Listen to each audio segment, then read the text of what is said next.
ভারতে উগ্র হিন্দুত্ববাদীদের আগ্রাসন সময়ের সঙ্গে সঙ্গে আরও তীব্র হচ্ছে। এবার চলন্ত ট্রেনের ভেতর বোরকা পরা এক মুসলিম নারীকে বন্দে মাতরম স্লোগান দিতে বাধ্য করার অভিযোগ উঠেছে। এমন একটি ভিডিও সামাজিক যোগাযোগ মাধ্যমে ছড়িয়ে পড়লে শুরু হয় ব্যাপক আলোচনা সমালোচনা। এ নিয়ে বিস্তারিত জানাচ্ছেন মেহেদি হাসান। বন্দে মাতরম বঙ্কিমচন্দ্র চট্টোপাধ্যায়ের লেখা একটি গানের লাইন এটি, যা সম্পূর্ণভাবে মুসলমানদের মৌলিক বিশ্বাসের পরিপন্থী। তবে এই স্লোগান বলা নিয়ে ভারতে উগ্র হিন্দুত্ববাদীরা শুরু করেছে নতুন এক আগ্রাসন। মুসলমানদের ধরে ধরে বাধ্য করা হচ্ছে এই স্লোগান দিতে। তেমনই একটি ঘটনার ভিডিও সম্প্রতি সামাজিক যোগাযোগ মাধ্যমে ভাইরাল হয়েছে।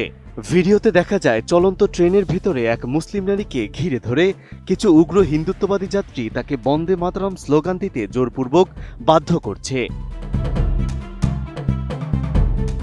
ভাইরাল ওই ভিডিওতে দেখা যায় ওই নারী স্পষ্টভাবে স্লোগান দিতে অস্বীকৃতি জানালে তাকে ভারত ছেড়ে চলে যেতে বলা হয়।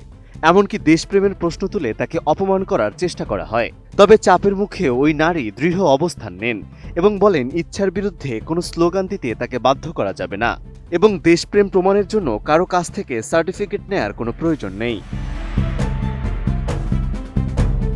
ফিনিশ আসলে একটা জিনিস, সস্তায় বস্তাপতা জিনিস, স্পার্টা চিনে ফিনিশ। এই ঘটনাকে কেন্দ্র করে আবারও আলোচনায় এসেছে বন্দে মাতরম স্লোগানটি। মুসলমানদের একটি বড় অংশের কাছে বিশ্বাসগত কারণে এটি গ্রহণযোগ্য নয়। অভিযোগ রয়েছে এই বিতর্কিত স্লোগানকে ঘিরেই উগ্র হিন্দুত্ববাদীরা পরিকল্পিতভাবে মুসলিমদের লক্ষ্যবস্তু বানাচ্ছে।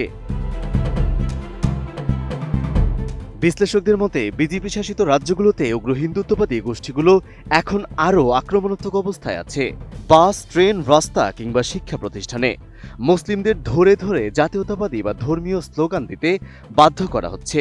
এসব ঘটনায় প্রশাসনের নীরবতা এবং নমনীয় আচরণ উগ্র শক্তিগুলোকে আরও উৎসাহিত করছে বলে অভিযোগ উঠেছে।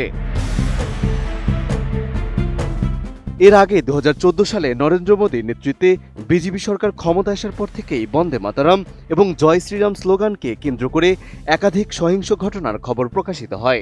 বিহার, উত্তরপ্রদেশ, জম্মু কাশ্মীর সহ বিভিন্ন রাজ্যে মুসলিমদের উপর শারীরিক হামলা, চাকরিচ্যুত করা কিংবা শিক্ষা প্রতিষ্ঠান থেকে বের করে দেওয়ার ঘটনাও ঘটে।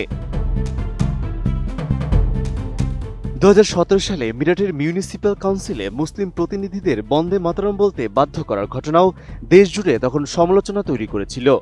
মানবাধিকার সংগঠনগুলোর তথ্য অনুযায়ী সব স্লোগানকে ব্যবহার করে সাম্প্রদায়িক উত্তেজনা সৃষ্টি এবং সংখ্যালঘুদের দমন করার একটি ধারাবাহিক কৌশল অনুসরণ করা হচ্ছে।